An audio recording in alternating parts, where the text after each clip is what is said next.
We've got for our next speaker, we've got Rana Peries, from the CTO at 101 Digital, who's going to be talking to us about open banking and successful implementation strategies in that area.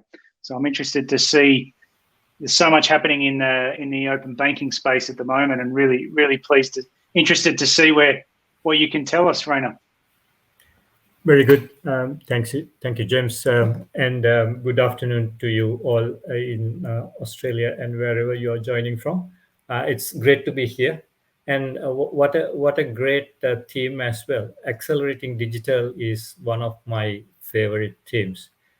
And so, in the next 15-20 minutes or so, I'd like to talk about specific aspects of accelerating digital, especially in relation to financial services, fintech, banking businesses, and share with you some use cases and examples from around the world where 101 Digital has been working with banks to implement these solutions. The accelerating digital and the challenges that come with it are not new. As long as I can remember, banks and financial services organizations have been talking about some significant challenges in relation to customer engagement and customer acquisition. It's quite timely and that we are talking about this topic at the Australian Apidays, where we are, I think, about a year into open banking and CDR, and some great opportunities presented by what's been enabled by open banking and CDR. So without further ado, let's dive into looking at some challenges and how others are aiming to address those challenges. Challenge number one. Challenge number one is what I call the engagement challenge. And most of you will know this very well. As an example, if a user has, if a customer, average person has 20, 25 apps on their mobile device, this chart basically shows what apps get used regular basis. Maybe travel is not the most popular one at the moment, but what you will notice is banking is not present in this chart. And you all know why, because you don't get up in the morning thinking that I want to launch my banking app. So clearly there is an interesting challenge for fintech banking organizations on how they kind of engage and build relationships with customers when those customers and consumers' time is spent on other priorities and other places. This obviously also leads to the second challenge, which is the acquisition challenge, which is while banks and financial services organizations have invested heavily on digital channels, you find that most of the activity on digital channels is what you see on the left side of this chart, which is transactions and services. So people use the channels for inquiries, making payments, checking balances, but not a lot of new customer sales, new customer onboarding happening on those channels, which is what is shown on the second right-hand side of this slide. So what's going on here? You're investing heavily on these channels, but the channels are being used as service channels, and because the channels don't really have the capability or the attraction to onboard new customers or to drive sales. So these are two key problems that are facing financial service organizations and have been for a considerable amount of time. Now let's look at what the rest of the market is doing and rest of the industry is doing. According to research published by MIT, and in this research, they actually do mention an Australian business, that's Domain, talk about the most successful digital businesses.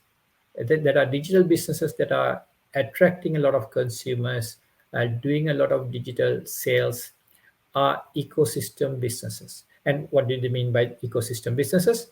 Essentially, businesses that are not standalone, but aggregate or bring together services from multiple parties to create a more compelling customer experience. And of course, it's quite timely that we are talking about it because, as you know, we talk about APIs being the glue that will allow you to create this ecosystem business models. So let's look at what's going on.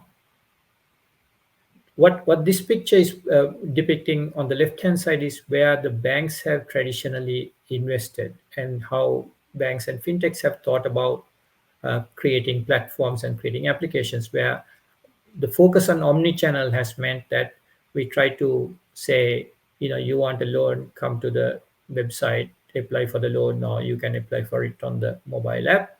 Either way, it's only available through your own channel. So the customer is expected to go to the bank channel and do all the work on that channel.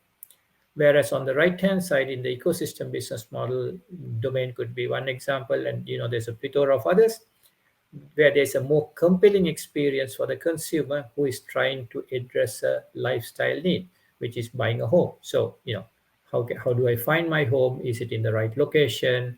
Can I actually afford it? And would it actually appreciate in value? Is it close to the schools, hospitals, whatever? And what are all the other services I need? Oh, by the way, I also do need a loan, and that's one of those things.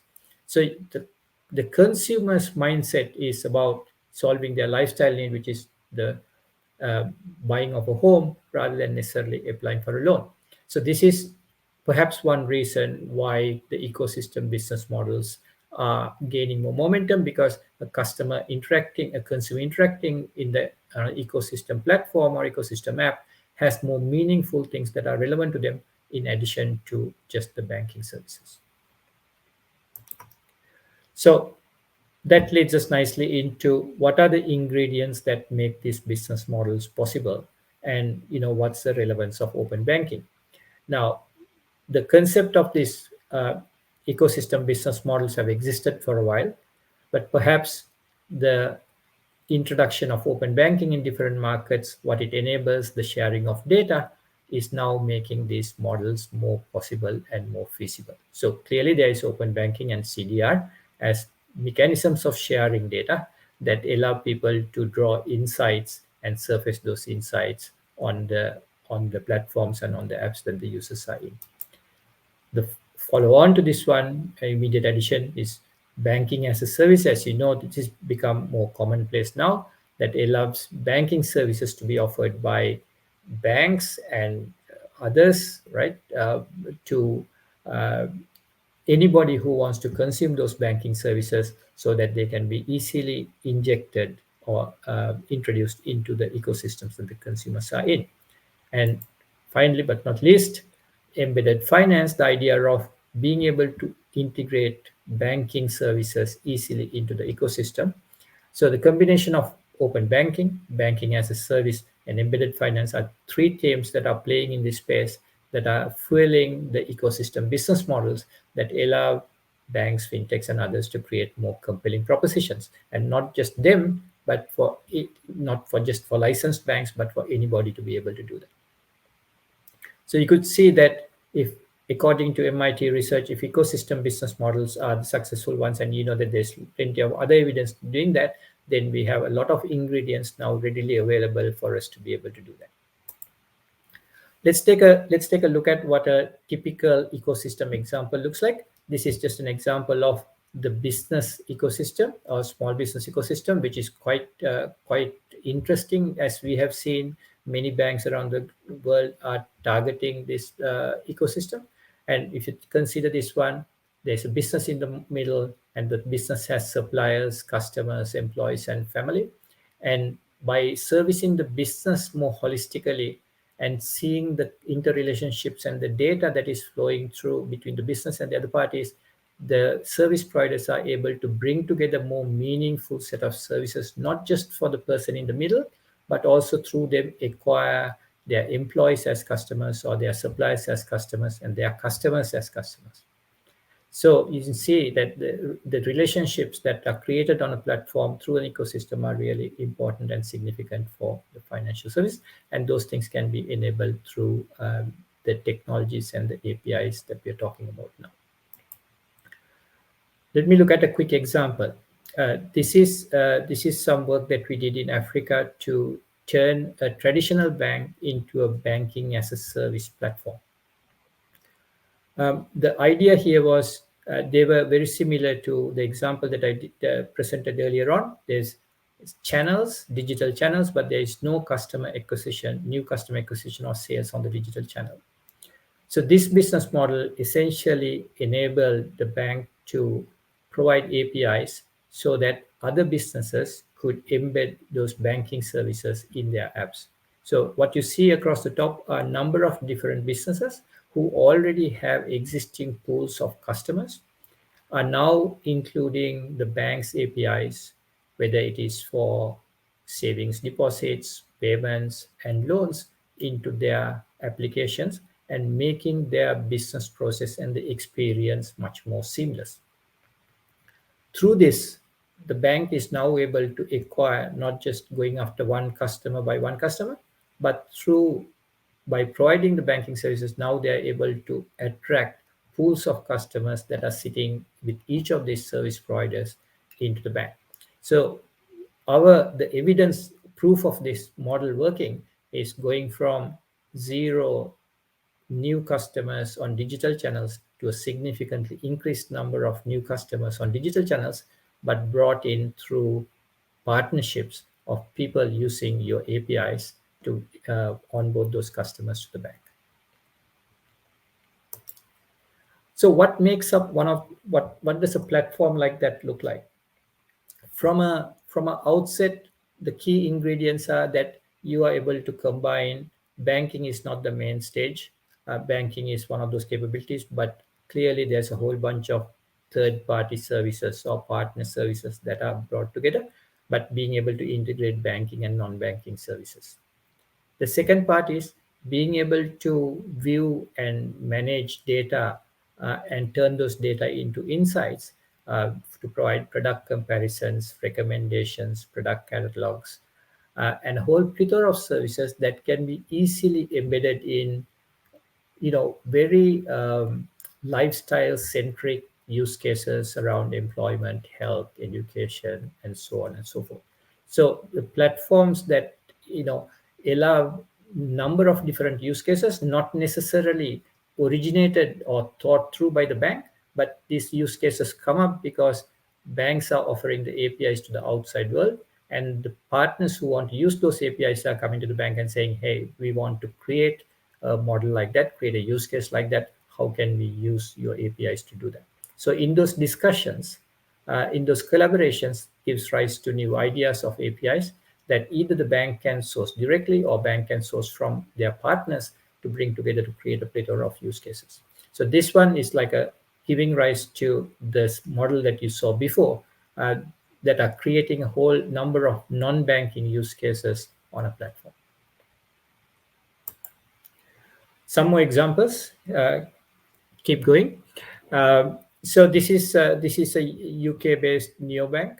Their intention was to their intention, of course, was to provide credit to small businesses. But instead of creating a loan application app, what they did was create a platform where running the small business functions from managing your cash flow, connecting to all the banks and making the payments, creating and issuing your invoices, paying your salaries, all of those functions that a small business would need to perform on a daily basis to be brought onto the platform so that the user spends more time on the platform. But by the way, we can also let you apply for a loan easily because now we have a lot of your data on the platform.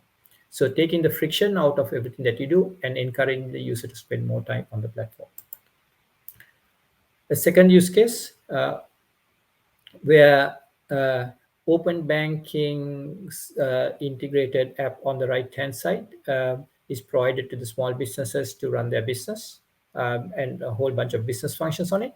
On the left-hand side, the bank's risk management and a risk management platform for businesses utilizing the data coming from the right-hand side to make better credit decisions and make customized offers to those customers on the app through the visibility of the data, right? Not necessarily a big ecosystem play, but essentially the data play on open banking data being brought, but not just taking raw open banking data, but also making that open banking data more rich to say, this is how your business is performing, sometimes insight that the business themselves doesn't have, back to the business to say, because based on this, we can actually assess you in this way and provide you a custom offer.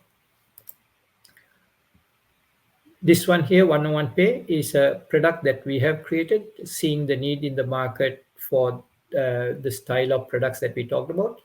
OnePay is an app that is targeting small businesses, that integrates open banking data from multiple banks in the market, provides a view of cash flow, provides a view of recommendations. So if you got one product you currently have, how does that product compare against other products available in the market?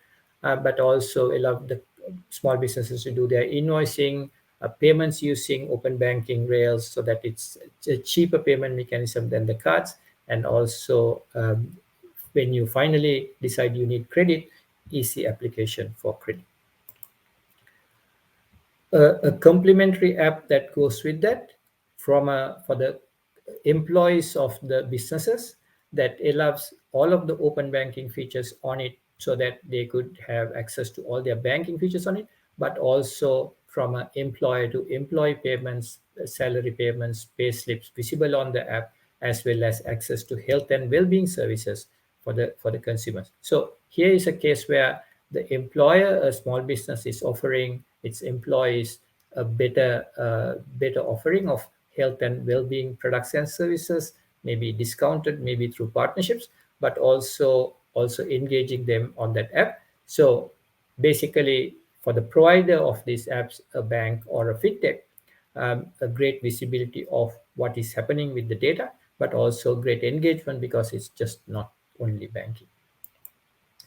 So what's going on behind the scenes? Behind the scenes, very much a platform that allows you to aggregate banking via open banking, and banking via open banking, and third-party services from other partners, brought together on a aggregation layer that allows you to draw insights and then provide the services on an app.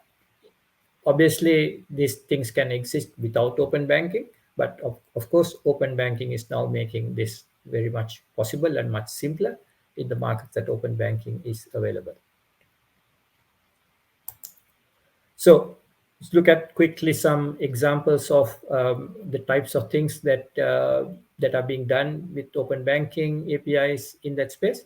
So the product information API in the UK, it's called Open Data. In Australia, it's product information under CDR. So that allows you to compare products, and for somebody applying for a loan to say, hey, we've decided that you may need some credit, but here are the best possible offers from what is available in the market, based on the duration and the amount you want to borrow.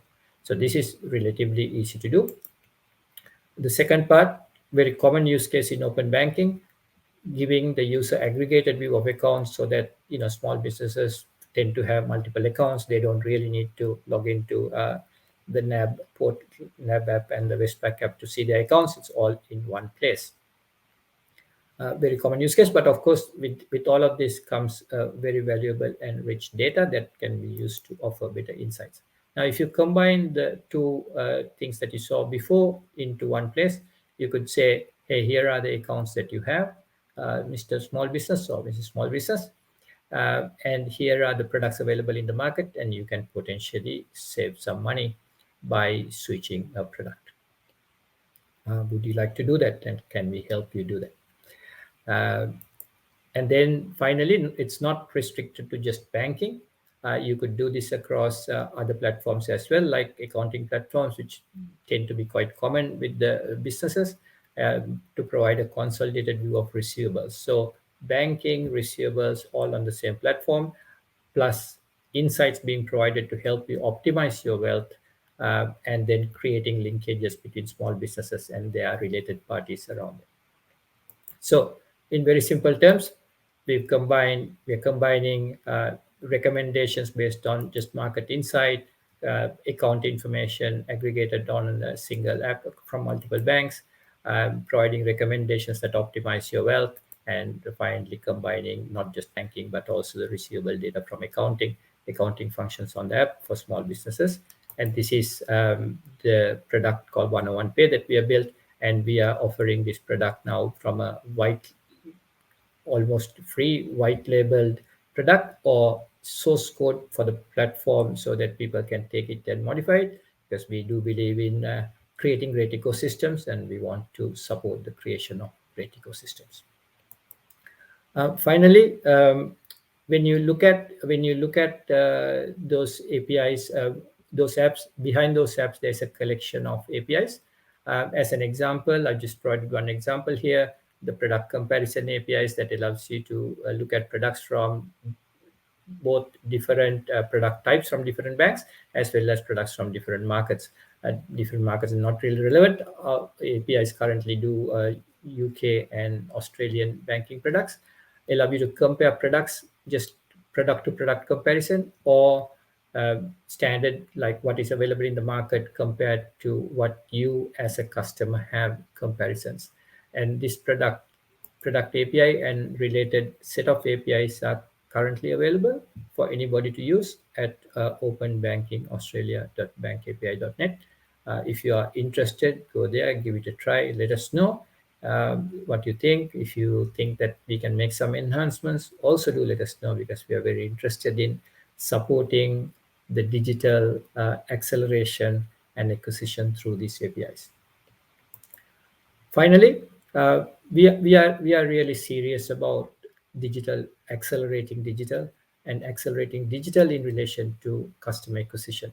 In order to support that, we have, as I mentioned before, we have got a collection of free APIs that we are providing people, and we are continuing to improve them. But we also have a standard, what I call a Neobank SDK, which is essentially a collection of APIs that can be used to create a neobank, supporting ecosystem models, essentially the ingredient necessary to accelerate digital customer acquisition.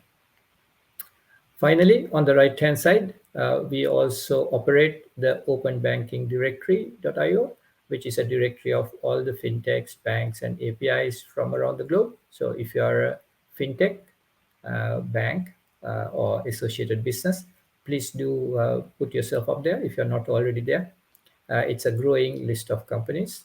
It's free. It's simply provided to make access to APIs and ecosystems convenient for the users. And if you are a consumer, please do visit, subscribe to the service, and we will send you updates and news on a regular basis. That brings my presentation to an end, and I'm happy to take questions. Excellent. Thank you, Rana. That was really interesting, especially going through all those different use cases. It brings it all to life. We do have one question here, which is, so there's and this is in the healthcare space.